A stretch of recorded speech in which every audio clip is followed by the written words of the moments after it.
غالب ہے، وہ ادارہ موجود ہے، اب اقامت دین کی جد و جہد اس ادارے کے تحت ہو رہی ہے۔ جب ڈیمانڈ آئے گی جتنے لوگ نکل آئیں وہ نکل آئے، سب کی طرف سے فرض کفایہ ادا ہو گیا۔ جب تک وہ ادارہ قائم نہیں ہے، پہلا فرض عین اقامت دین کی جد و جہد ہے۔ نماز بھی اسی کے لیے ہے۔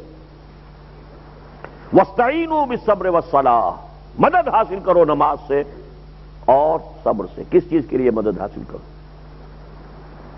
نماز مددگار ہوگی۔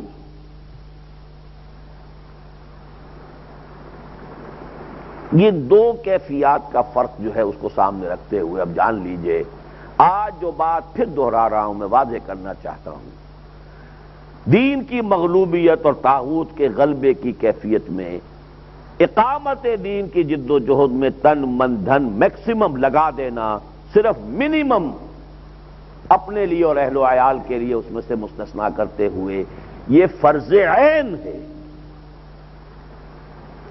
اور التزام جماعت اس کے لیے شرط لازم ہے۔ دیکھیے فرض نماز آپ علیحدہ بھی پڑھ لیں گے تو ہو جائے گی، اگرچہ زیادہ ثواب ہو جائے گا با جماعت آ کے پڑھیں گے، لیکن یہ وہ فرض عین ہے جو بغیر جماعت ہے ہی نہیں۔ علیکم بالجماعہ، جیسے نماز کے لیے وضو شرط ہے، وضو کے بغیر نماز پڑھتے جائیے، آپ 100 نفل آپ نے پڑھ لیے، کچھ ہوا اس میں؟ Sub zero. اسی طریقے سے اقامت دین کی جد و جہد، غلبہ دین کی جد و جہد کے لیے التزام جماعت لازم ہے، شرط لازم ہے۔ یہ دو باتیں اگر آپ سمجھ لیں، آگے کا مسئلہ پھر یہ ہے کہ انسان تلاش کرے وہ جماعت کون سی ہے، کہاں ہے، اس کا طریقہ کار کیا ہے، یہ مسائل علیحدہ ہے۔ ان کی نوبت آئے گی اس وقت جبکہ آپ یہ سمجھ لیں کہ یہ آپ کا فرض ہے۔ پھر جب تلاش انسان کو جب معلوم ہو جائے، پیاس لگی ہوئی ہو تو کیسے کیسے پانی تلاش کرے گا انسان، بھوک لگی ہوئی ہو تو پھر جو بھوکا آدمی اضطرار میں، جس کے لیے کہ قرآن نے بھی کہا کہ حرام بھی کھا کے اپنی بھوک مٹا سکتے ہو اگر جان پر بن گئی ہے، مردار بھی کھا سکتے ہو، سور بھی کھا سکتے ہو جان بچانے کے لیے، اس درجے اضطرار ہو جائے کہ یہ میرا فرض عین ہے، اے اللہ مجھے بتا میں کدھر جاؤں، کوئی ہے قافلہ، کوئی ہے جماعت، کوئی ہے گروہ جس کے ساتھ شامل ہو جاؤں۔ یہ کیفیت اگر پیدا ہو چکی ہو تو میں دو آیات کا آپ کو حوالہ دے رہا ہوں، اللہ تعالیٰ لازماً رہنمائی کرے گا۔ لیکن اضطرار کی کیفیت پیدا ہو چکی، مضطر ہو چکا ہو انسان، امن یجیب المضطر اذا دعاہ، جب آدمی اس طریقے سے الہ کے ساتھ، زاری کے ساتھ، اپنے اس احتیاط کے ساتھ میرا فرض عین ہے، میری نجات اس کے بغیر نہیں ہے، اللہ مجھے بتا، تو اللہ دل کھول دے گا۔ دوسری آیت سورہ عنکبوت کی آخری، والذین جاہدوا فینا لنہدینہم سبلنا، لیکن طلب شرط ہے، ہدایت دیں گے طلب ہو، اگر یہ احساس ہو جائے کہ یہ فرض عین ہے، اس کے لیے جماعت کا التزام شرط عین ہے، جیسے نماز کے لیے وضو کا، میں بار بار دہرا رہا ہوں، I want to hammer it. باقی بحثیں غور و فکر سوچ بچار کیجئے، لیکن اس درجے میں یوں ہی نہیں کہ ایسے ہی بس کبھی کسی سے ذرا سی بات کر لی، کبھی کہیں کسی کو تھوڑی سی چیز پڑھ لی، نہیں، معلوم ہو کہ اب جان پر بنی ہوئی ہے، پہلے یہ مرحلہ سر کرنا ہے میں نے، مضطر ہو چکا ہو انسان، اللہ رہنمائی کرے گا۔ اور اس میں بھی اصول کیا ہے، آج آپ کو جس جماعت کے اوپر دل ٹھک جائے آپ کا، شامل ہو جائیے، پھر آنکھیں کھلی رکھیے، کان کھلے رکھیے، غور و فکر کرتے رہیے، تعصب کی پٹی آنکھوں پر نہ بندھنے دیجیے، پھر اگر آگے آپ کو کوئی بہتر جماعت نظر آئے اس میں شریک ہو جائیے۔ یہاں آج کی کوئی جماعت ایسی نہیں ہے کہ جس میں داخلے کا مطلب یہ کہ کفر سے اسلام میں آ گیا، اور جس سے نکلنے کا مطلب یہ کہ اسلام سے کفر میں چلا گیا، معاذ اللہ۔ یہ صرف جماعت محمد الرسول اللہ کی تھی،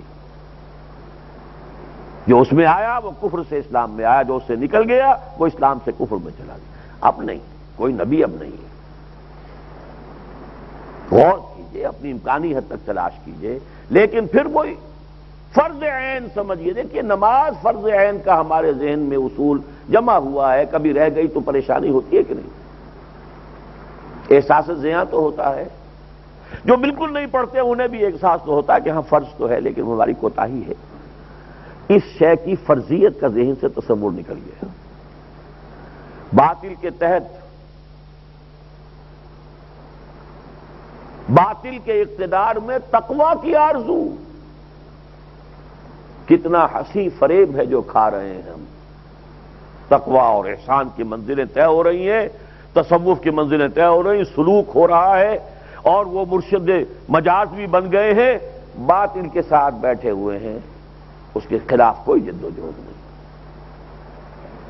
یہ تصور مذہب جو ہے اصل میں بیڑا غرق اس کی وجہ سے ہوا.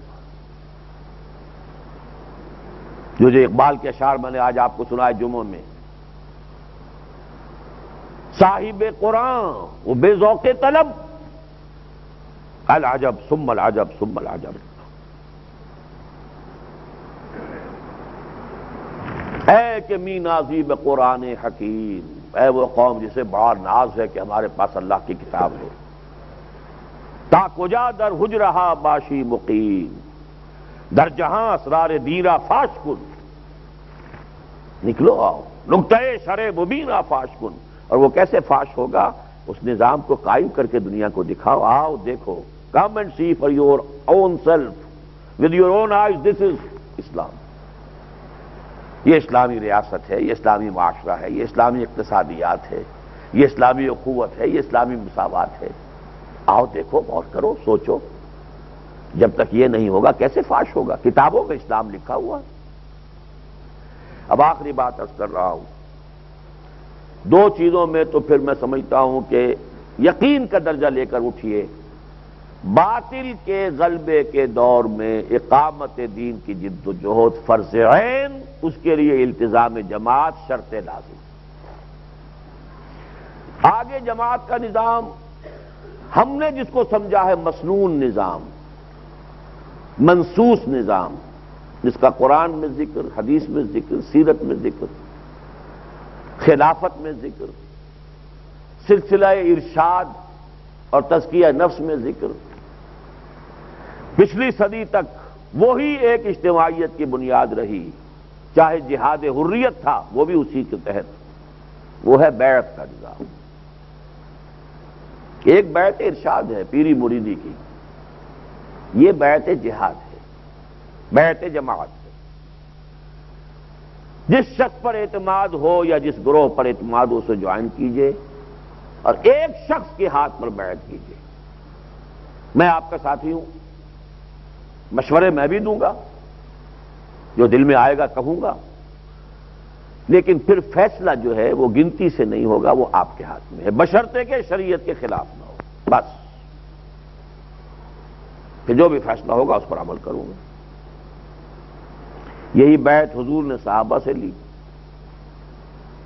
اسی بیعت پر پھر خلافت راشدہ قائم ہوئی. ابو بکر سے بیعت ہوئی، عمر سے بیعت ہوئی. فرق کیا تھا؟ حضور کی اطاعت مطلق، جو حکم دیں گے مانیں گے. ابو بکر کی اطاعت فی المعروف، کیونکہ شریعت مکمل ہو چکی محمد الرسول اللہ صلی اللہ علیہ وسلم پر. اب اس شریعت کے دائرے کے اندر اندر حکم دیں گے تو مانیں گے، اس سے آگے باہر نکلے تو ہم نہیں مانیں گے. اس کے بعد سے ہمیشہ کے لیے وہ فی المعروف کی بیعت ہے، شریعت کے دائرے کے اندر اندر. ہمارے ہاں ارشاد کا سلسلہ چلا، تزکیہ نفس وہ بیعت کی بنیاد پر. انسٹیٹیوشن بہت اعلیٰ تھا، اب کرپٹ ہو گیا، وہ دوسری بات ہے. بہت سارے انسٹیٹیوشن کرپٹ ہیں اس وقت. بقول آپ کے نگراں وزیر اعظم کے پوری قوم کرپٹ ہے. پھر یہ کہ پچھلی صدی میں مغربی استعمار کے خلاف ریزسٹنس موومنٹ چلی، سب بیعت کی بنیاد. مہدی سوڈانی کھڑے ہوئے انگریزوں کے خلاف سوڈان میں، بیعت کی بنیاد. جو ساتھی جڑے وہ بیعت کی بنیاد. سنوسی کھڑے ہوئے اطالویوں کے خلاف لیبیا میں، بیعت کی بنیاد پر. سید احمد بریلوی کھڑے ہوئے بیعت کی بنیاد پر. بیعت کرنے والوں میں شاہ اسماعیل کے پوتے بھی، شاہ عبد الغنی کے بیٹے، شاہ ولی اللہ کے پوتے شاہ اسماعیل شہید.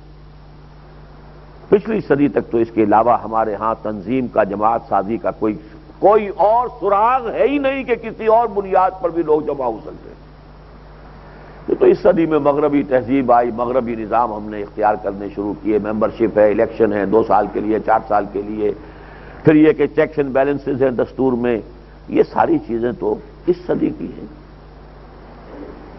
ویسے اس صدی میں بھی ابوالکلام نے جماعت بنائی تھی بیعت پر، مولانا مودودی نے بیعت پر نہیں بنائی، لیکن پھر اقبال بنا رہے تھے 35-36 میں، وہ بیعت پر۔ ہم نے تنظیم اسلامی کو بیعت پر استوار کیا ہے۔ آپ 2 چیزوں کو اگر فرض سمجھ لیں گے تو میری آج کی بات مکمل، آگے آپ کی تلاش ہے۔ فتش لقلبک عن رفیق، اپنے دل کے لیے کوئی ساتھی تلاش کیجئے، اپنے فرض کی ادائیگی کے لیے ڈھونڈیے کہ اگر میں نہیں کوئی ملتا ہے تو یا تو یہ کہ ہمت و خود کھڑے ہو جائیں، جماعت بنائیں، اور نہیں تو کوئی جماعت تلاش کیجئے جس پر دل ٹھک جائے اس میں شامل ہو۔ اور اس میں پھر یہ ہے کہ ہر شخص، یعنی گویا وضو تو ہو گئی، جماعت میں شمولیت ہو گئی تو وضو تو ہو گئی، اب نماز آپ پڑھ رہے ہیں تو نماز بہت خشوع و خضوع کی نماز بھی ہو سکتی ہے، کسی وقت ہو سکتا ہے کہ اتنا خشوع و خضوع نہ ہو، پھر بھی نماز فرض ہے، وہ تو ادا کرنی ہے۔ ہاں خشوع و خضوع اور حضور طبیعت نہیں ہے، طبیعت حاضر نہیں ہے، نفل مت پڑھیے، روک دیا گیا، لیکن فرض تو پڑھنا ہے۔ اسی طرح جب اقامت دین کی جد و جہد کرنے والی کس جماعت میں شریک ہو گئے، وضو ہو گیا، اب کون کتنی جد و جہد کر رہا ہے، کون کتنا وقت لگا رہا ہے، کس نے اپنی ذاتی ضروریات کتنی کم کر لی ہیں، کس نے اپنا کتنا وقت فارغ کر دیا ہے، یہ ہر ایک کے ساتھ ہوگا۔ جو جتنا کرے گا اونچے اتنے مراتب پائے گا۔ اس میں ہمیں صحابہ میں نظر آتا ہے، غزوہ تبوک کے موقع پر حضرت ابو بکر گھر میں جھاڑو پھیر کر جو کچھ تھا لے آئے، حضرت عمر جو کچھ تھا آدھا لے آئے، حضرت عثمان بہت بڑا ان کا اس وقت کی کنٹریبیوشن۔ ایک صحابی جن کے پاس کچھ نہیں تھا، انصاری، کچھ نہیں، کیا دیں، حضور نے کہا ہے لاؤ، اللہ کے دین کو ضرورت ہے۔ مقابلہ اب سلطنت روما سے ہے۔ یہ انٹرنل فلوئڈز جو ہوتے رہے ہیں عرب کے اندر، عربوں کے آپس میں، اب وہ معاملہ بدل گیا۔ Roman legions